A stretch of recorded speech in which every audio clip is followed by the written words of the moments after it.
70년을 품은 비밀, 그리고 운명처럼 돌아온 기적.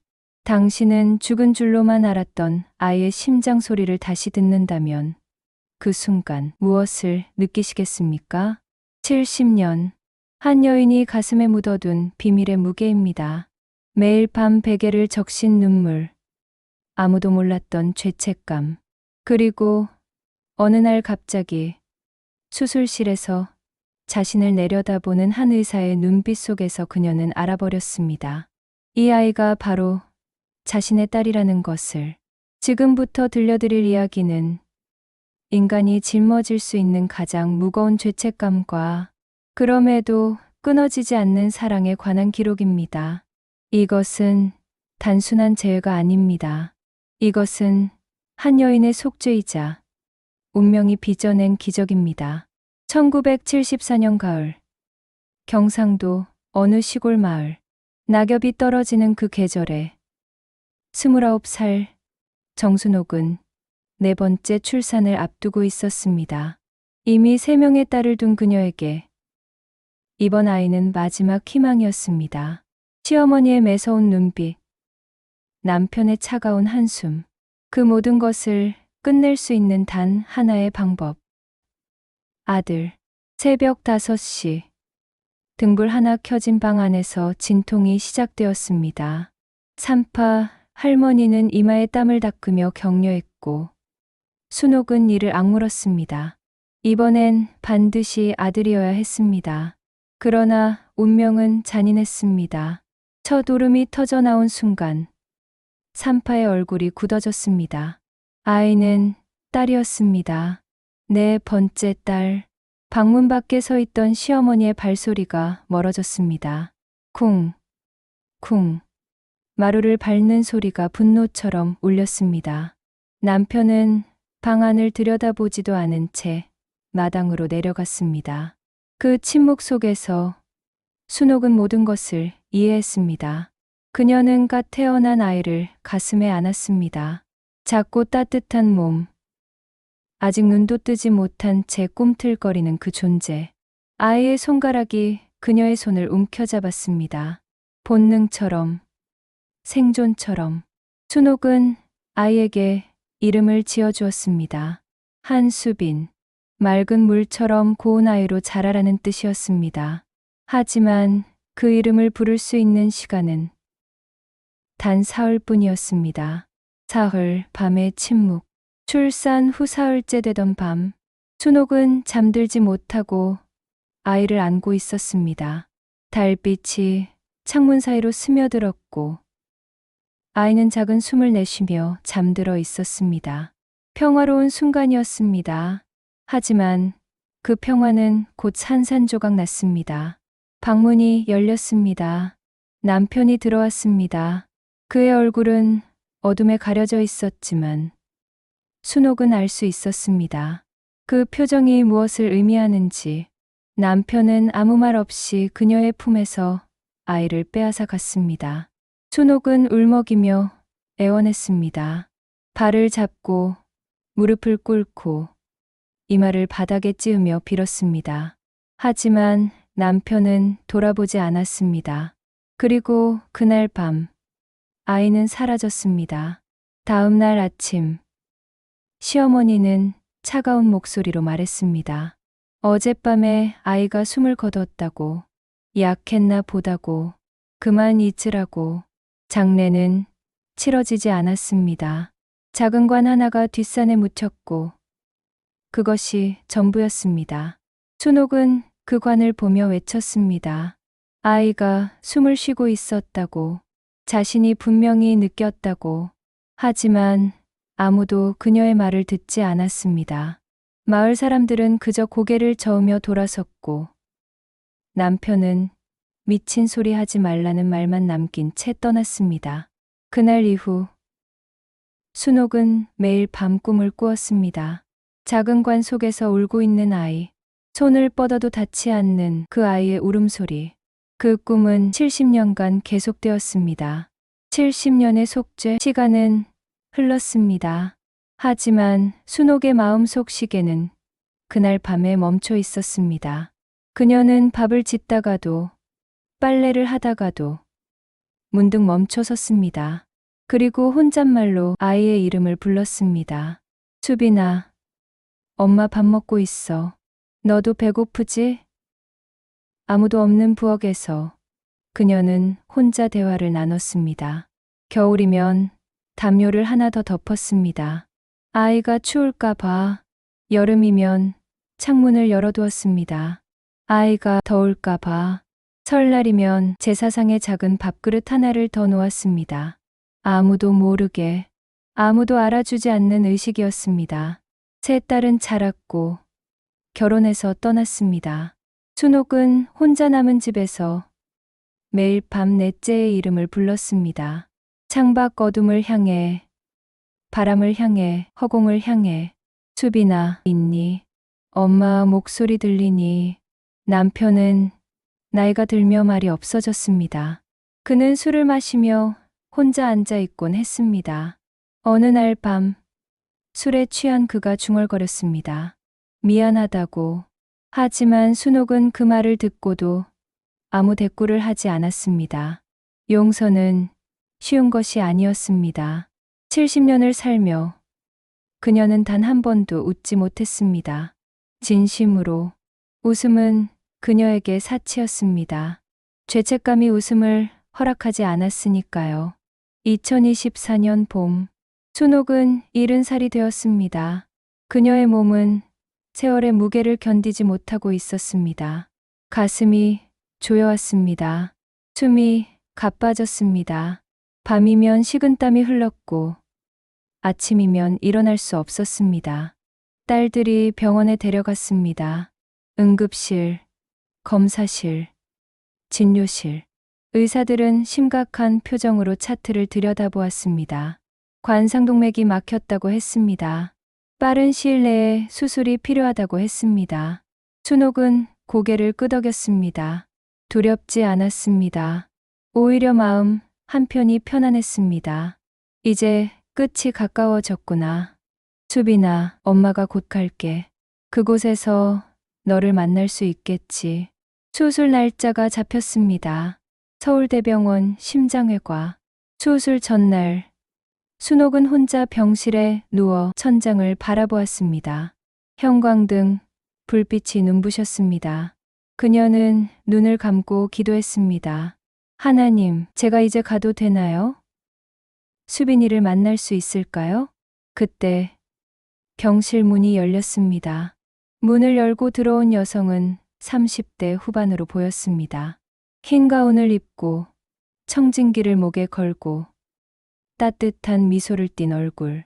그녀는 자신을 내일 수술을 집도할 하넬리사라고 소개했습니다. 순옥의 심장이 멎었습니다. 그 얼굴, 그 눈매, 그 미소. 마치 50년 전 자신의 모습을 보는 것 같았습니다. 아니, 더 정확히는 그날 밤 품에 안았던 아이의 얼굴. 왼쪽 볼에 패인 작은 보조개, 눈 아래 점 하나. 순옥 자신에게도 똑같은 점이 있었습니다.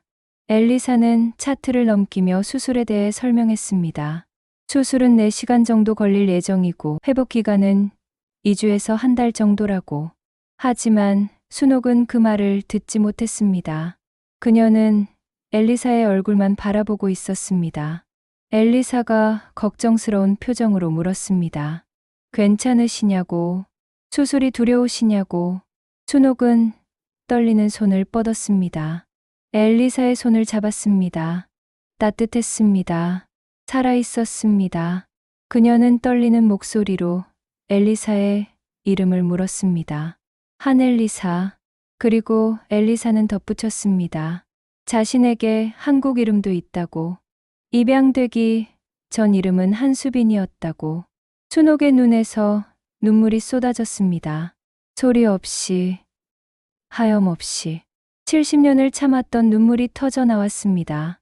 엘리사는 당황하며 어머니를 안심시키려 했습니다. 하지만 순옥은 그녀의 손을 더욱 꽉 쥐었습니다. 70년 만에 느끼는 온기였습니다. 70년 만에 만진 딸의 손이었습니다. 엘리사는 이상한 기분을 느꼈습니다. 이 어머니의 손을 잡고 있으면 어딘가 익숙한 느낌. 마치 오래전부터 알고 지냈던 사람 같은. 그녀는 자신의 친엄마도 한국 분이었다고 말했습니다. 어쩌면 이런 느낌이었을까요? 라고. 춘옥은 더 이상 말을 할 수 없었습니다. 그저 눈물만 흘렀습니다. 그리고 마음속으로 외쳤습니다. 수빈아, 넌 살아있었구나. 엄마가 미안해. 정말 미안해. 수술 당일, 춘옥은 수술대에 누웠습니다. 차가운 조명, 기계음, 마취제의 냄새. 의료진들이 분주하게 움직였고 엘리사는 그녀의 손을 잡았습니다. 엘리사는 약속했습니다. 괜찮다고. 자신이 꼭 성공시킬 거라고.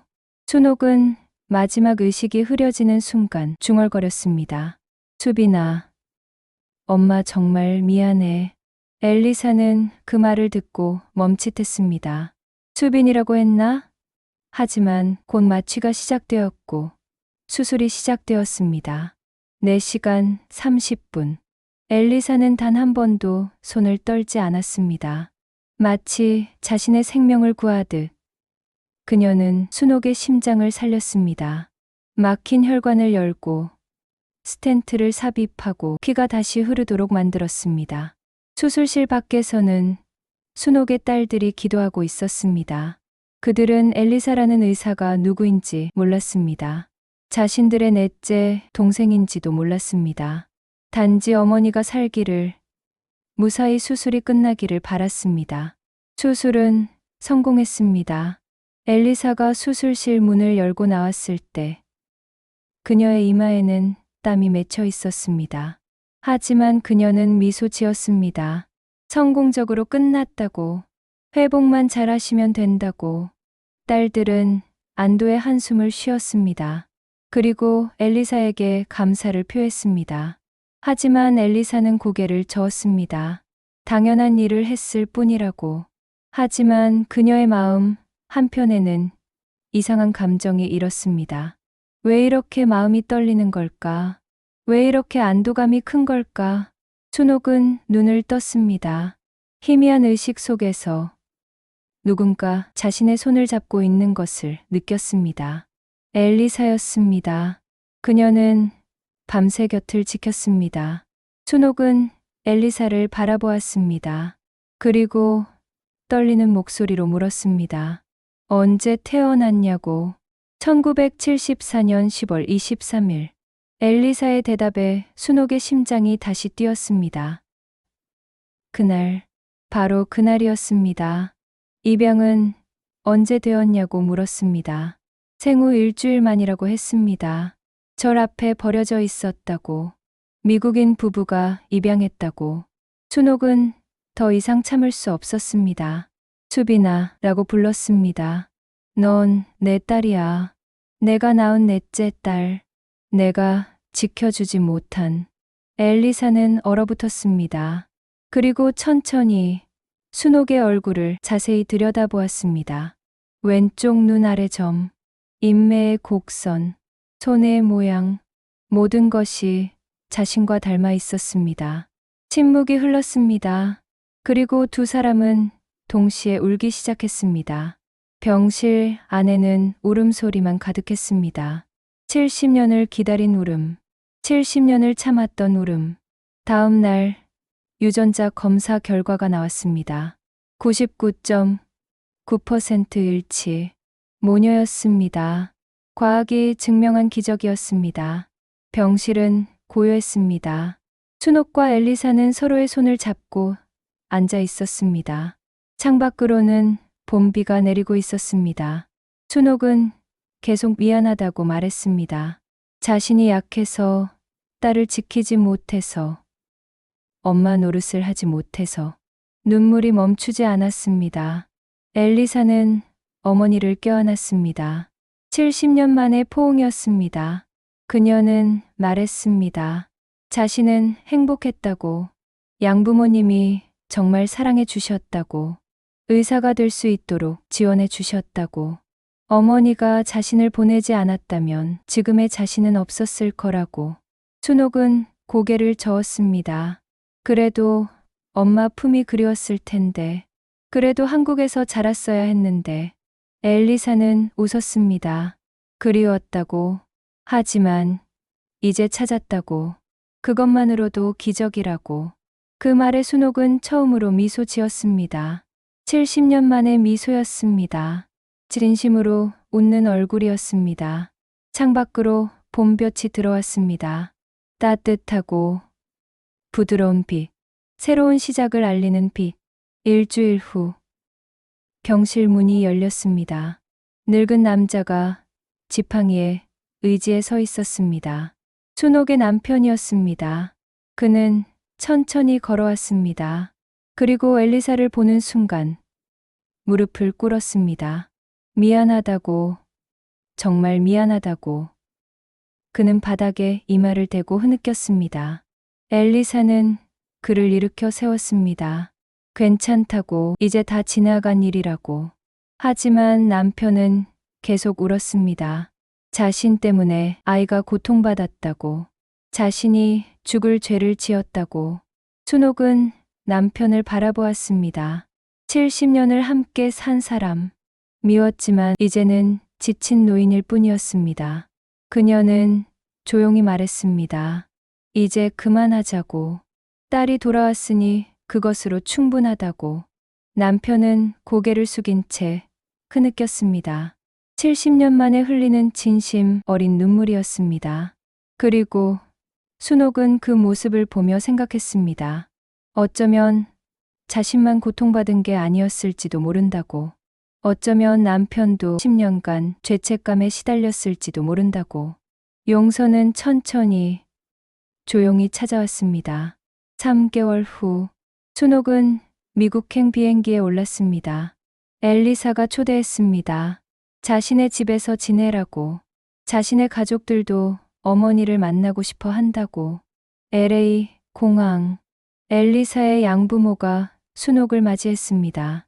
따뜻한 포옹, 환한 미소. 그들은 순옥에게 감사를 표했습니다. 엘리사를 낳아줘서, 이 세상에 보내줘서. 순옥은 고개를 숙였습니다. 그리고 어눌한 영어로 대답했습니다. 아이를 사랑해줘서 고맙다고. 자신이 하지 못한 일을 해줘서 고맙다고. 엘리사의 집 정원에는 꽃들이 피어 있었습니다. 장미, 튤립, 데이지.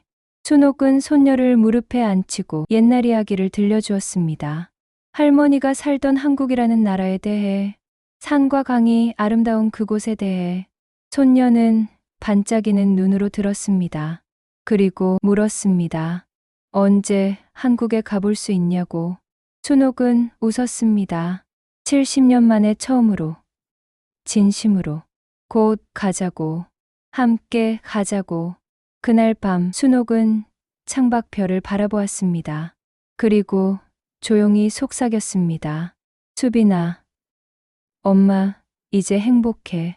너도 행복하지? 바람이 불어왔습니다. 마치 대답처럼, 마치 축복처럼. 2025년 봄, 순옥은 한국으로 돌아왔습니다. 하지만 이제 혼자가 아니었습니다. 엘리사가 함께였습니다. 그리고 엘리사의 양부모, 손녀까지. 세대가 함께 한국을 찾았습니다. 그들이 가장 먼저 간 곳은 절이었습니다. 50년 전 아이가 버려졌던 그곳. 지금은 새로 단장되어 깨끗했지만 순옥은 그 계단을 기억했습니다. 이 돌계단 위에 작은 보따리에 쌓인 아이가 있었습니다. 순옥은 절 앞에 무릎을 꿇고 기도했습니다. 감사하다고. 딸을 지켜주셔서, 다시 만나게 해주셔서, 이 기적을 허락해 주셔서. 엘리사는 어머니의 어깨를 감싸 안았습니다. 그리고 함께 절을 올렸습니다. 자신을 살려준 모든 인연에게, 양부모에게, 운명에게, 그리고 이 순간을 가능하게 한 모든 것에게. 이들은 순옥이 살던 시골 마을도 찾았습니다. 낡은 한옥은 이제 텅 비어 있었습니다. 그곳에서 순옥은 엘리사에게 모든 것을 보여주었습니다. 내가 태어난 방, 내가 울던 마당, 내가 사라진 그 밤. 엘리사는 조용히 들었습니다. 그리고 어머니의 손을 꼭 잡았습니다. 마지막으로 그들은 뒷산에 올랐습니다. 그곳에 작은 무덤이 있었습니다. 이름 없는 무덤. 순옥은 그 앞에 꽃을 놓았습니다. 이것은 빈 무덤입니다. 하지만 순옥에게는 70년간 기도를 올린 곳이었습니다. 그녀는 무덤 앞에서 말했습니다. 수빈아, 넌 여기 없었구나. 넌 살아있었어. 엄마가 찾았어. 엘리사는 어머니 옆에 앉았습니다. 그리고 함께 기도했습니다. 자신을 여기까지 이끈 모든 인연에게, 70년의 시간을 견딘 어머니의 사랑에게, 햇살이 따스하게 두 사람을 감쌌습니다. 봄바람이 불어왔습니다. 꽃향기가 공기를 채웠습니다. 그로부터 몇 달 후, 순옥은 엘리사와 화상통화를 하고 있었습니다. 매일 저녁, 이들은 서로의 하루를 나눴습니다. 시간이 멀어도 거리가 멀어도 이들은 이제 떨어지지 않았습니다. 엘리사는 한국어를 배우기 시작했습니다. 어머니와 더 많은 이야기를 나누고 싶어서. 순옥은 영어를 배우기 시작했습니다. 손녀와 더 많은 이야기를 나누고 싶어서. 그들은 계획을 세웠습니다. 내년 봄, 다시 만나기로. 이번엔 더 오래, 더 많이. 엘리사의 세 딸들도 함께 만나기로. 순옥의 세 딸들도 함께 만나기로. 순옥은 이제 웃었습니다. 밥을 먹을 때도, 산책을 할 때도, 잠들기 전에도 그녀의 얼굴에는 평화가 있었습니다. 어느 날 밤, 그녀는 일기장에 이렇게 썼습니다. 70년을 기다렸습니다. 70년을 울었습니다. 하지만 그 모든 시간이 이 순간을 위한 것이었다면 후회하지 않습니다. 수빈아, 내가 살아있어서, 내가 행복해서, 내가 의사가 되어서 엄마는 정말 자랑스럽단다. 사랑해. 세상 어떤 인연도 사랑 앞에서는 끊어지지 않습니다. 70년이라는 시간도, 태평양이라는 바다도, 죽음이라는 오해도 그 사랑을 막을 수 없었습니다. 그리고 모정은 기적이 되어 돌아왔습니다. 당신의 가슴 깊은 곳에도 묻어둔 사랑이 있나요? 용서하지 못한 누군가가 있나요? 만나고 싶지만 만날 수 없는 사람이 있나요? 이 이야기가 당신의 마음에 닿았다면 그 사랑을 꺼내보세요. 70년이 걸렸어도 기적은 일어났습니다. 기적은 포기하지 않은 자에게 찾아옵니다. 오늘의 이야기가 마음에 닿았나요? 당신의 이야기도 들려주세요. 댓글로 남겨주신 따뜻한 한마디 한마디가 다음 이야기를 만듭니다. 좋아요와 구독, 그리고 알림 설정까지 당신의 작은 응원이 더 많은 감동을 전합니다. 누군가에게는 이 이야기가 위로가 될 것입니다. 공유 버튼을 눌러 그 누군가에게 이 기적을 전해주세요. 다음 이야기에서 또 만나요. 당신의 하루에 따뜻함이 가득하기를.